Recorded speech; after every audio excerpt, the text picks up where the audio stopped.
Hi everyone and welcome to Violet's Handmade Story. I've got a journal to show you today that's slightly different to my usual ones. But before I go into the journal, I'd just like to say welcome to all subscribers, old and new, and welcome to the channel. And also I just want to say a little thing before we go into the journal is that in September, my shop on Etsy will be closed for the whole of September as I'm going on an extended break.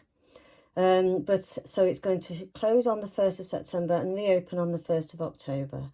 So all that time it will be closed. So now is the time, if you want to buy a journal, now is the time to get that journal before I go away in September. I'll have time to post it to you. So have a quick look in Etsy in my shop, Violet's Handmade Story, if you need to purchase anything. And this journal will be going in the shop. It'll be in my shop by Monday. Now, this journal is a little bit different to my usual ones I've said earlier, in the fact that it's a bit more minimal, a bit more subdued. And that's because of the fact that when I saw the cover of this altered book, it spoke to me, and the book's about architecture. It covers the Regency and the Georgian period. And I just felt it just needed something more minimum. And also, if you put it on a bookshelf, it does look like a book, not a journal. So that might be an idea if you're not into lace and gems and all the flouncy things that usually come with my journals. You might prefer this simplified version. So let's have a look at it. There's 3 signatures in the book. You can only see 2, but there's 2 large ones and a small one inside. The 2 large ones are sewn into the spine by a 5-old pamphlet stitch. So that's one of the longer signatures and the other signature. And the small one is a 3-old pamphlet stitch there. There's not much decoration on the front, and I've avoided putting anything here to fasten it because I just think that picture just needs to stand alone. There's a gold finish to the front. You might see a little bit there in the light, and on the back it's just gold plain. It measures 11 inches by 6.5. There's 3 signatures, and the 2 large signatures have got 28 pages in, and the smaller signature has got 14 pages in. So altogether there's about 140 journal insides. I've kept some of the book, as I usually do, and there's a few gems here, but like I say, quite subdued in their colour. So let's open the book. This is the original cover, which I thought I have to keep. It looks like a tapestry.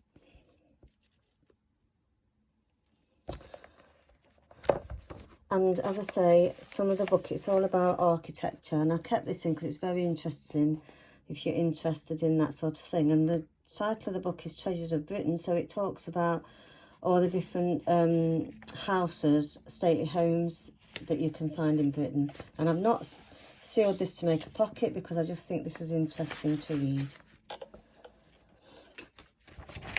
So that's the original part of the book. There's lots of journaling spaces. I've kept the decoration to the minimum.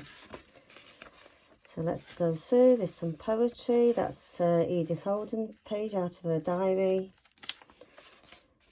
Storybook pages. There's a little bit of lace down here.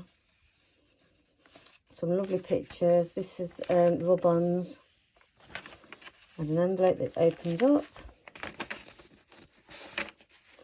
Inside the envelope is a little bit of my artwork on a poetry page. Some stamping. With the theme, try and keep to the theme. Spotted Dick recipe, a lovely painting.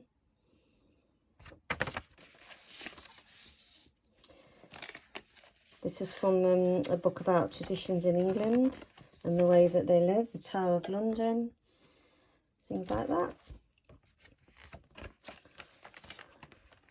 This is a large pocket made with Tim Holtz vellum.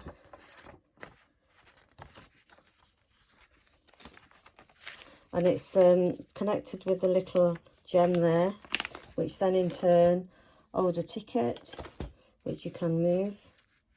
And then that holds a large tag.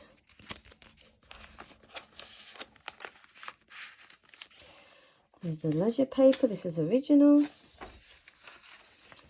Some more journaling pages, and then the centre of the signature is this lovely blockwood printing of the Holy City, and each signature has these little gems. I think they look a little bit like agate. Going through the book again, the signatures. This is not a pocket, it's a hidden spot, so you can write something in there if you want to hide it. You can pin it at the side. This paper is from old school books. And then here we've got a sort of a very large pocket that holds 4 things. There's like 4 pockets in one. Held together with studs.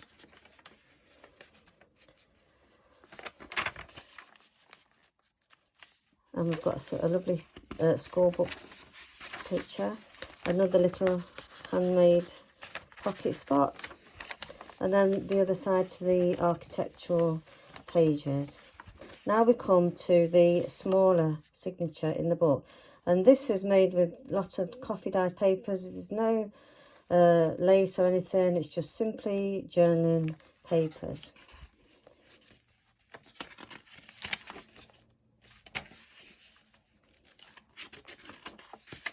As you can see.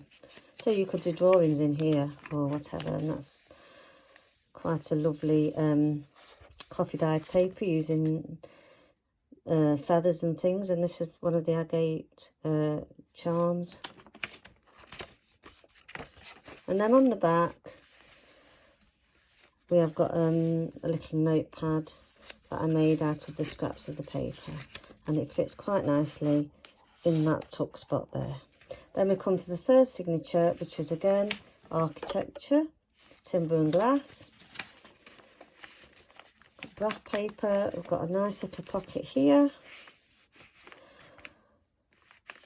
The Celtic cross designs. And this is the only bit really of lace that we've got, and I've attached on the side of it a little bead pin.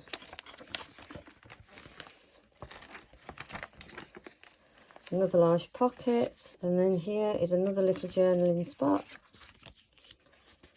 Some poetry, an old book about keeping pigs and goats. This is like a double pocket in there and there. More writing paper from an old magazine. Another large pocket. The ledger paper, and this is about wealthy homes and times of change in the olden days, in the 1890s. And this is a large paper bag with lots of things in that to do with the themes, the old Regency period, the paintings. But of course you can put whatever you like in here. Some poetry. Old buildings, flower fairy, an old book page from a child's book,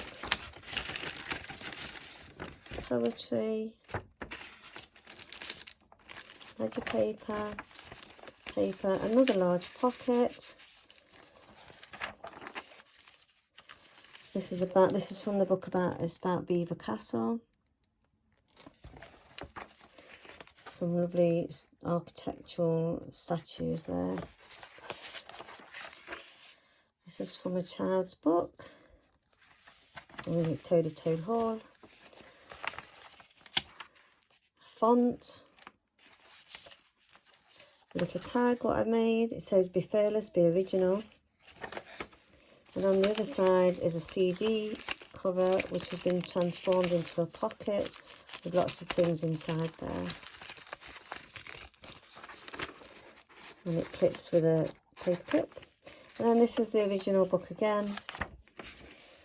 The Georgian, the cocoa windows and mirrors and things, and statues on the churches. And then the last page, and then we come to another one of those lovely tapestry painting type things. So it's similar to the front there. So I've kept that in the book, and then that's the end of that journal. So if you like minimalist books, journals, you want your journal to look like a book on a bookcase, just like that. It won't look out of place. If you want to gift it to a male member of the family or anyone who's interested in architecture, it will be perfect for that. So please check it out on my shop. It will be there on Monday. And I hope you have a lovely weekend, and thank you for joining me. Goodbye.